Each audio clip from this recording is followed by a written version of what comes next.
Good morning again. We're in the Songs of Ascent this morning. If you want to turn your Bible to Psalm 129, that's where we're going to be. Psalm 129.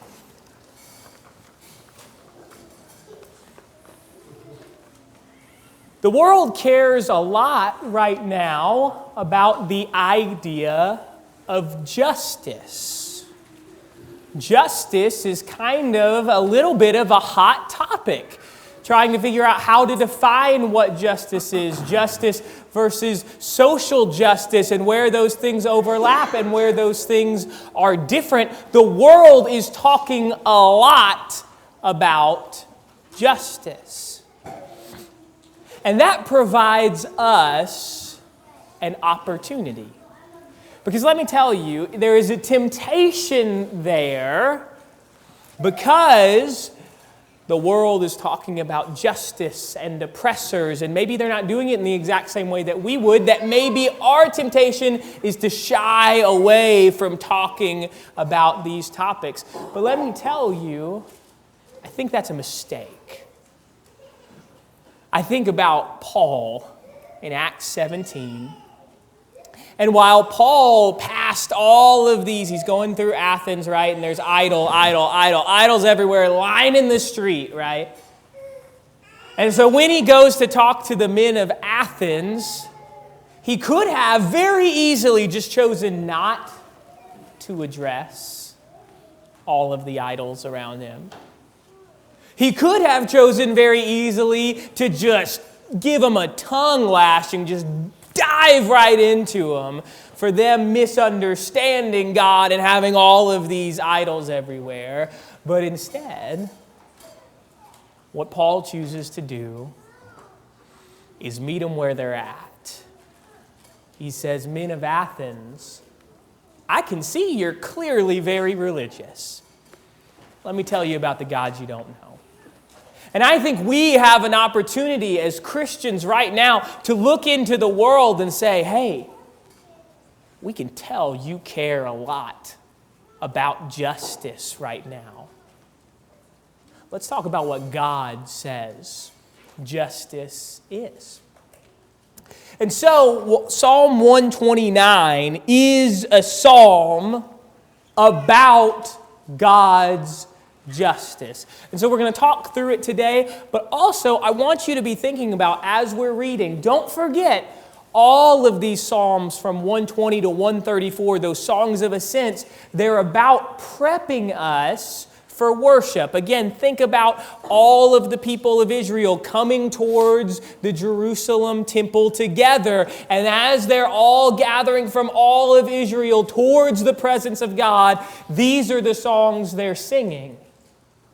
So I want you to ask yourself as we're going through this song, why in all these songs about worship and who God is and God's people do we have a song about the trials and oppressors of life? Jacob, you want to take it from here? Yeah, I think your opening comments there were really good. And just to think about this psalm, I mean, this psalm is not unique in talking about justice and seeking for justice. A lot of the Psalms speak of that, and even as Gavin and I have been preaching through the minor prophets over the last year and a half, I hope you've been impressed with how much that idea of true justice comes up in the message of the prophets of God. And so I think Israel, as they are going to Jerusalem, as they're preparing their minds and their hearts to worship God, this is on their mind. And it ought to be on our mind as we come to worship God. But thinking specifically about Israel and why this might seem to be a little bit odd, in a collection of worship psalms, they had been on both sides of that, just as maybe we have today. That they had been the people who had been oppressed. They had suffered for being God's unique people in the world when they tried to be like that. But they had also been the oppressors of other people around them. And so I think they knew where to take all of those thoughts, and that was to God Himself. So let's look here at verses 1 through 4. I know that Brother Kerry read through at least the first 4 verses. Let's just read the entire psalm to begin with, and we'll come back and kind of flesh out those thoughts a little bit. Again, the psalmist says in Psalm 129, "Many times they have persecuted me from my youth up. Let Israel now say, many times they have persecuted me from my youth up. Yet they have not prevailed against me. The plowers plowed upon my back. They lengthened their furrows. The Lord is righteous. He has cut into the cords of the wicked. May all who hate Zion be put to shame and turned backward. Let them be like grass upon the housetops, which withers before it grows up, with which the reaper does not fill his hand, or the binder of sheaves his bosom. Nor do those who pass by say, the blessing of the Lord be upon you. We bless you in the name of the Lord." So obviously, this being a short psalm, there's not a lot of different themes in this particular psalm. As you can see on the screen here, we're focusing that on justice in God. I'd just like to take the first 4 verses here. To me, it begins as something that's very personal to the psalmist here. We don't know, at least I don't know, who wrote Psalm 129. Several of these Psalms of Ascent that we're looking at this year, you might notice, have been written by David. That's not surprising. I don't know if David wrote this particular psalm or someone else wrote this psalm, but whoever it was, it seems to me to begin on a very personal level. That he has been persecuted. He's looking back, as a lot of Psalms do. You might notice that in reading through the Psalms this year, that they're not necessarily right there in the thick of that particular situation, but something has happened in the psalmist's life where he's looking back on that. Now, maybe like we look back on things in our life, he has a better perspective on it, and he can look at it more clearly, I guess, than when you're there in the moment. But I want you to notice that this psalm begins in a very similar way that David began another Psalm of Ascent back in 124 that we'll get to at some point this year. 124 in verse 1, he says, "Had it not been the Lord who was on our side, let Israel now say, had it not been the Lord who was on our side." So the psalmist here in 129, he is beginning this psalm by thinking about something or maybe several events that have happened in his own life. But then opening that up to all of Israel's experience and saying, I want to invite all of the congregation, as it were.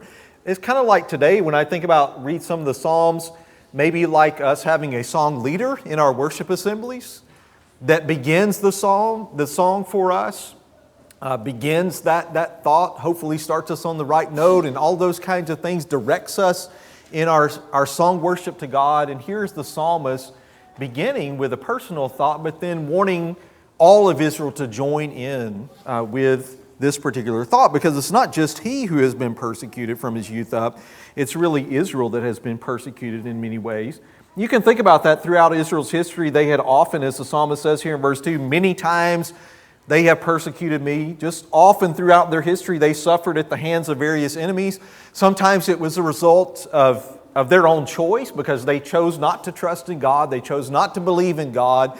They chose to be like the people of the nations around them. Sometimes it was because the exact opposite of that, because they were trying to live like God's people, and they were suffering at the hands of their enemies.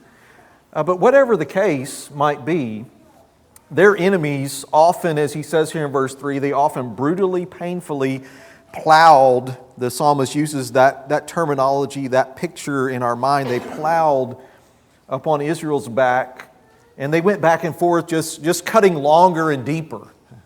Just like a furrow, he says, just like a long row in a field that you're planting something. And as they were persecuting God's people, it just got deeper and deeper and deeper as time went on. Notice that he says here, this is a little bit from the next section, but verse 5, he says that their enemies also hated Zion. We read about Zion all throughout the Scriptures, and especially in the Old Testament, especially in the Psalms. This was to signify God's dwelling place. Oftentimes they would think in a physical term about Zion being Jerusalem, but then it's opened up, especially in the New Testament, to using that terminology just to think about God's people, to think about where God dwells with His people. And so their enemies were hating God and His people. The writer acknowledges here that suffering, but he also states that Israel's oppressors had not prevailed against them. Notice that. I think that is worth noting there at verse 2. He says, yes, they've been persecuted from their youth up, but they have not prevailed against God's people or against him as an individual. And that is all true because of what he says about God there at verse 4, that the Lord himself is righteous, that he is a fair God, that he is a just God, that he is a holy God, that he is a righteous God. And that seems to me to be where the psalmist, even though, yes, he may be thinking, he doesn't give us the details here about all the oppression and persecution and suffering that he or Israel had faced up until this point. That doesn't seem to be where his mind is focused, though. His mind is focused on God. And his mind is focused on a just, loving, holy, righteous, fair God. And so I think there's an application. We'll get to applications a little bit later. But there's just something for us to consider, that when we are oppressed, when we do suffer, where does our mind go to? Are we just overwhelmed with thoughts of pity and woe is me, and I want to tell anybody that will listen my story? Or are our thoughts going to God? And I think that has something to do, obviously, with our life as we're thinking about lives of worship. That has something to do specifically when we take out time in our day to say, I'm going to devote this amount of time, this amount of energy, this amount of myself to God in worship, or whether we're doing that collectively. So that's my thoughts on 1 through 4. I don't know if you have something to add to that, Gavin. I love that keying in on let Israel now say, because I do think that is sort of the main idea of why this is put in with those songs of ascent. Because if you think about it, I mean, whatever the author has gone through here, and it seems like it's something terrible, whether he's living some people theorize he's living, maybe post the exile, and he's dealt with all of those terrible separation from the land. Whatever it is, very clearly, he's had a rough life. But he is getting all Israel to come in with him and essentially give their own personal testimony, which is the same. And I think that's something that we can relate to. Psalm 129 tells us, life is hard. And you're going to deal with some hard things. You're going to suffer. You're going to have trials. You're going to deal with things that are unfair. From, as he says, your youth on, life is hard. And there's going to be times where it's really hard to get through your day-to-day. And like you said, it'd be really easy to sit and let those things consume you. I'm one of those people that when I get nervous, it just becomes like a ball, right? I get more and more nervous. I'm rapping more and more and more, and I get just consumed with it. That's not Psalm 129. Psalm 129 says, I've dealt with hard things from the time I was little to now, but I'm okay. And I'm okay because God is righteous. I love that idea from verse 3 and 4 of those plowmen. I've not done a whole lot of plowing with oxen, but I get the picture here, right? Is you're setting this path, you're ready to dig, like you said, deeper and deeper and deeper into the backs of God's people. I mean, that sounds terrible. And just at the moment where essentially the plowmen would think they've been successful, the oppressors would think we finally defeated God's people, God cuts the ropes. God says, no more. And that's really what all this hinges on. Yes, you're going to deal with trials. Yes, there are going to be some terrible times. And sometimes that's going to be a consequence of living as God's people. But God is not going to leave you. God is not going to let these oppressors win because God is righteous and He cares about His people. He loves them deeply and He is not going to let them be defeated by anything. And that's really what I think the first half of that psalm hinges on. God is righteous and He will never abandon His people. Just one other thought there in verse 4 before we leave that I intended to say, as we're talking about there, the Lord is righteous.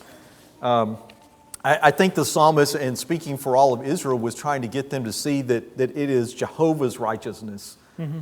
is not their own righteousness, it's not Israel's righteousness that would be the basis of their deliverance. Yeah.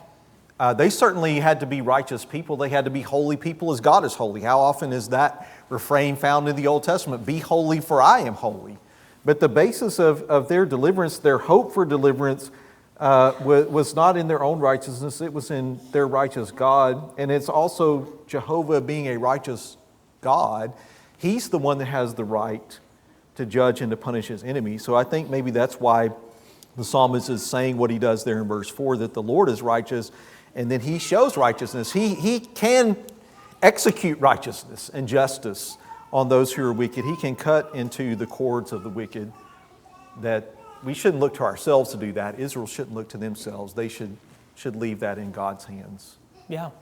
Yeah, and I feel like that comes back again in verses 5 through 8, because starting in verse 5, really it's a pronouncement of a curse against all those who hate and attack God's people. And the idea is they're going to be pushed back by God. Verses 6 and 7 in particular, it's that idea of God, the oppressors, the people who hate God and hate his people, they are like grass that gets scorched out. It reminds me of the parable of the sower, right? You might have a plant that shoots up real fast and looks real strong, but eventually the sun beats down on it, it's going to wither away. It's the same idea here, but connect that back to the first 4 verses, right? Verses 3 and 4.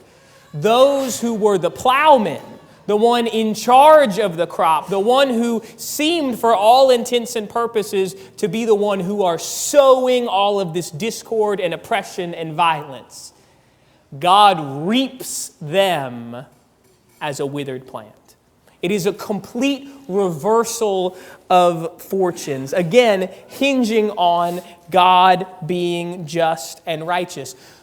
The idea here is the wicked may make your life hard, or just wickedness in general may make life on this earth hard.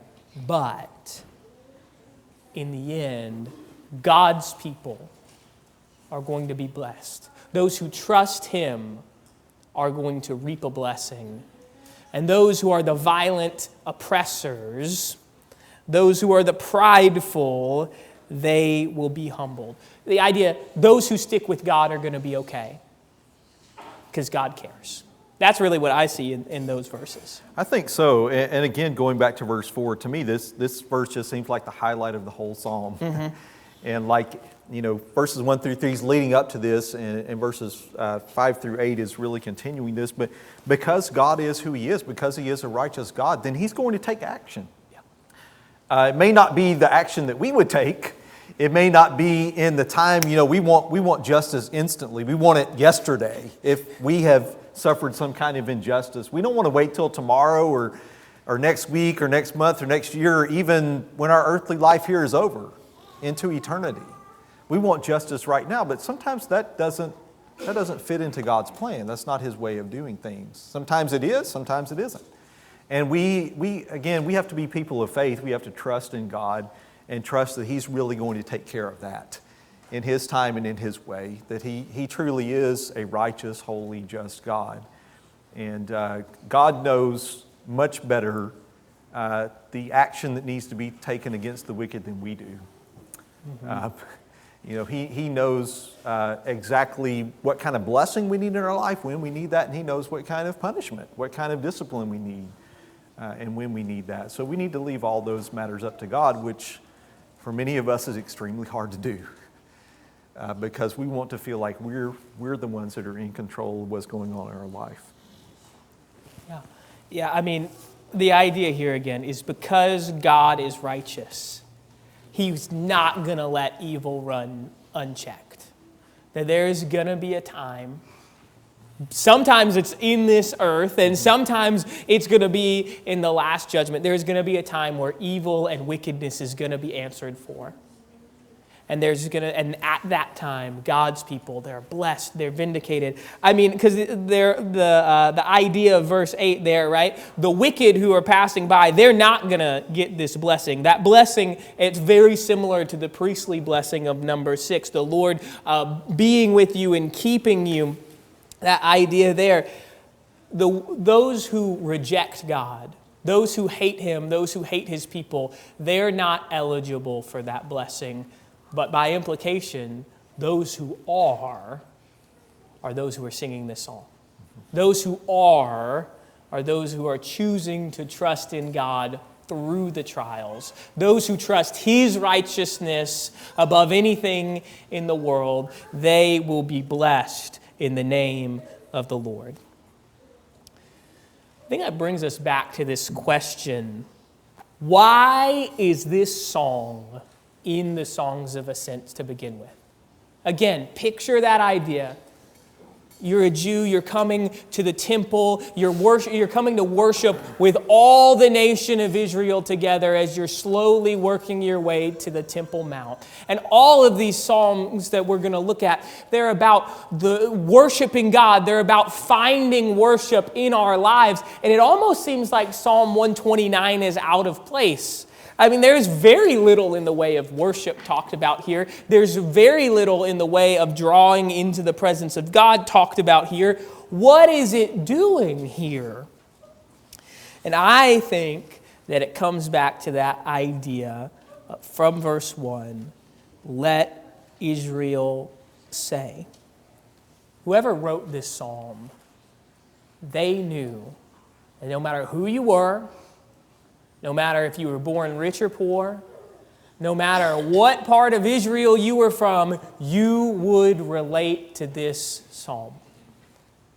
You have been through trials.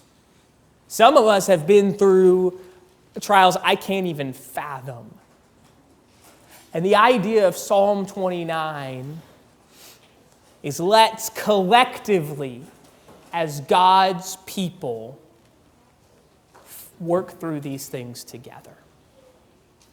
And I think that that is incredible. I was just, who was I talking to the other day? I think it was Justin. I was talking about Psalm 129, and I said, you know what? None of our hymns sound like this. I don't think there are any in our book that really talk about, you know what? Let's all say, we've been through a lot. It's okay to acknowledge that. This is given to us by God to show you're going to suffer in your life. And if you're not ready for that, if you don't know that's coming, that can really throw your faith. But Psalm 129 is an encouragement for all Israel. Hey, we've suffered from the day we were born. We're going to suffer. That's part of life. But we're not suffering alone for two reasons. One, from the very first verse, all Israel. All of us can relate to each other in that. We're here for each other. We're here to bear each other's burdens. We're here to sing stuff like this together. We're here to lift up those who have been oppressed together. But two, and most importantly, we're not suffering alone because God is in the trenches with us. That's the idea of this psalm. I can't, from my own righteousness, I can't from my own power, get myself through life. But God can. Because He is righteous. And He is powerful. And He is just. And He is good. And that's how I get through the trials of this life. Psalm 129 is urging all of us. Let's acknowledge suffering together.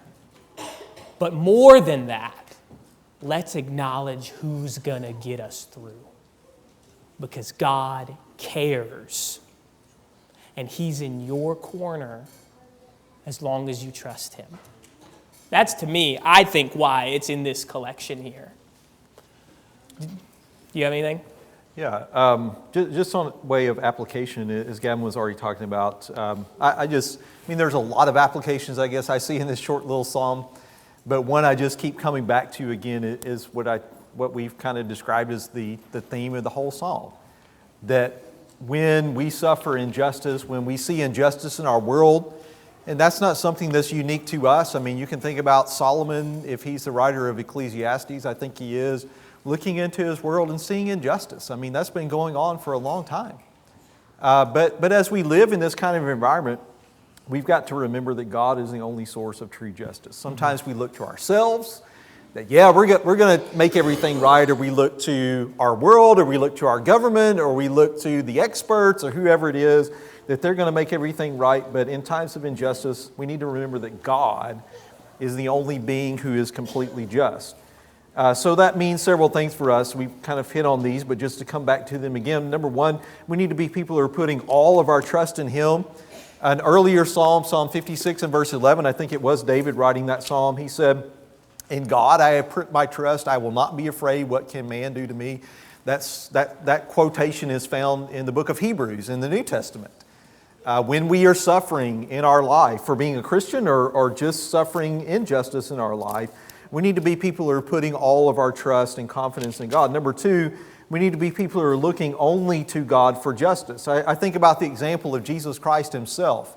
In the book of 1 Peter chapter 2, toward the end of that chapter, you might remember Peter says when He was reviled, He didn't revile in return. When He was threatened, He didn't threaten in return. When He was insulted, He didn't insult in return. What did He do? He just kept entrusting Himself to His Father, that in His time and in His way He would judge rightly. He would make all things right. Mm-hmm. If Jesus Christ could say that as He's being nailed to a cross, and we're talking in our home studies this year about discipleship, and Todd gave us an excellent thoughts to consider last week about what's the mission of a disciple. It's just simply to follow Jesus in everything. To follow Jesus in the hard times, as He was discussing with us, when we are tried, when we suffer.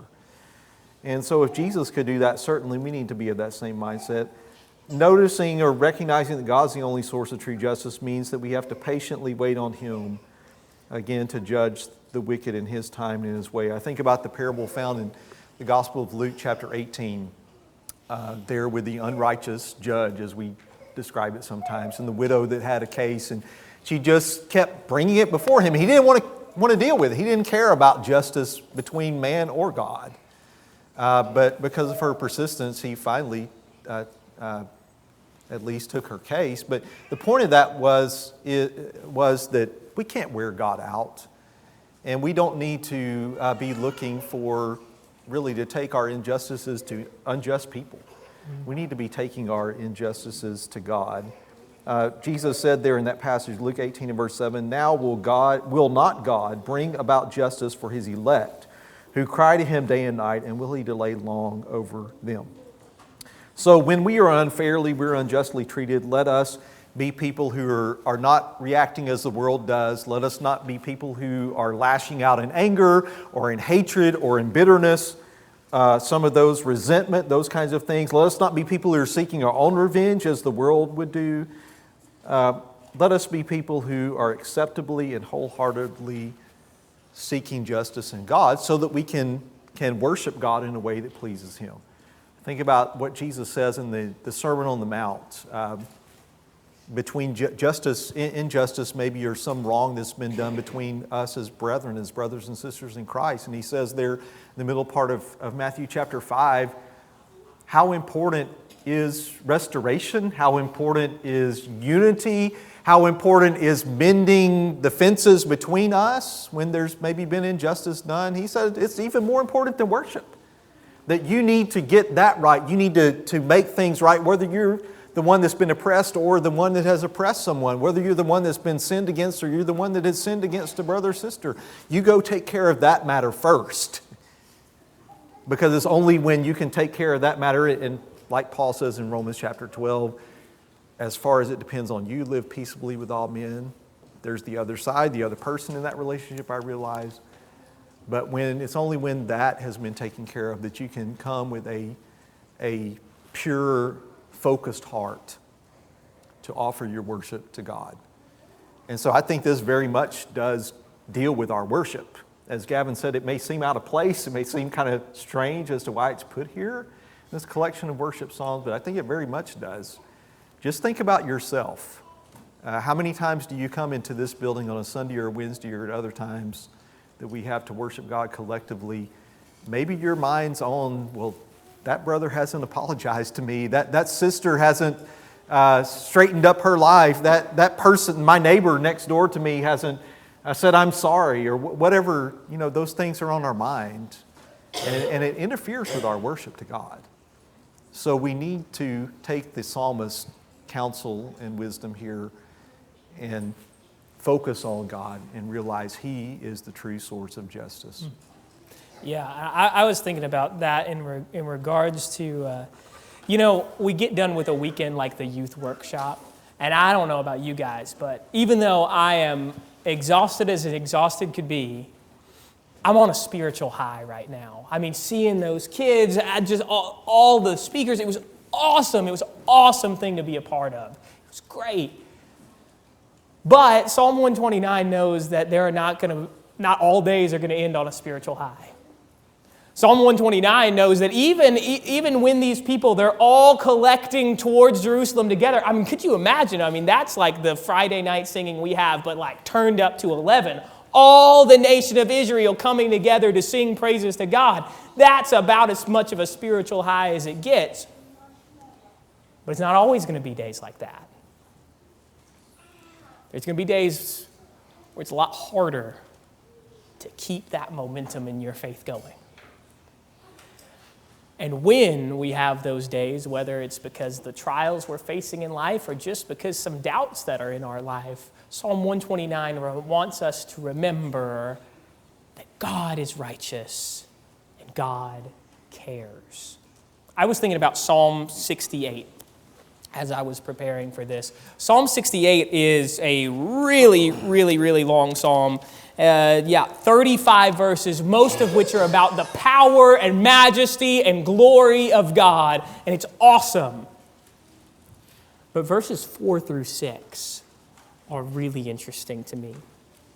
It says, "Sing to God, sing praises to His name, exalt Him who rides on the clouds. His name is the Lord, and celebrate before Him." That very magnified, glorified picture of God. And then immediately, God in His holy dwelling is a father of the fatherless. He is a champion of widows. He provides homes for those who are deserted. He leads out prisoners to prosperity, and the rebellious live in a scorched land. Part of the core of who God is that He cares for those that the world doesn't care about. Part of the core of the majesty of God. The idea of this psalm, He's riding in on the cloud towards His holy sanctuary, and then is when it wants to remind you, orphans, widows, homeless, prisoners, that's who He's the champion of. And that's good news for us. It's good news for us that God exalts the people who have been put down. That God cares for the people who can't help themselves. That God loves the unloved. And that is essential to what it means when Psalm 129 tells us that He is righteous. Psalm 129 is a story of an author and of a nation and of everyone who could ever read that psalm saying, life is hard. And there are days where I just don't have enough in the tank. And it reminds us, you don't have to. God is righteous. God is your shield. God is going to protect you. God is going to lift you up. Not because we're good enough, but because He is. Because He cares. And He loves you. He is justice. He is strength. And I am very fortunate to say He is our Savior. And I hope that you can say that too. If you don't have anything else to say, do you want me to wrap it up? Sure. All right. Back when I was little, we used to sing this song. I think we sing it sometimes now, but not as much as we used to. Back in Fayetteville, Tennessee, this was almost a every week kind of a song. There is a great day coming.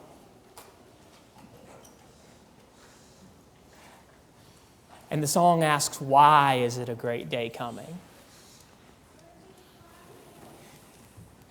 And as you go through the song, it's because that in that day, no matter what you faced in your life, no matter how sick you've been, how much you've lost, how poor you were, no matter what trials you went through, that in that day, God is going to raise and bless all of his people. That's why it's a great day. Because God is righteous and he is good to the pure in heart. That's what the entire Bible is about. God is the main character. He's the one who is the source of grace and mercy and love and goodness and righteousness. And in places like Psalm 129, he reaches out and he says, why don't you come trust me? Because I can get you through life. So much of the Bible, just like Psalm 129, is about trusting God through the storms. Because he is good and he is mighty to save. And once you really get that, I'd imagine you can almost not help but to draw near to him. And so, if me and Jacob even did a quarter decent job talking through Psalm 129, I just really want you to think, where do you fall? Where are you gonna fall on the great day that's coming? Do you trust God to get you through this life? And if you do, let's do something about it. If you're not a Christian, you can repent of your sins. You can be baptized into remission of sins, and you can join his people. And if you are a Christian, are you trying to get through life on your own power? Or are you trusting God to get you through on his power? Whatever your need, see us after service. Talk to anybody here. We'd love to help. That's what we're here for. Or if you desire, feel free to come to the front as we stand and as we sing.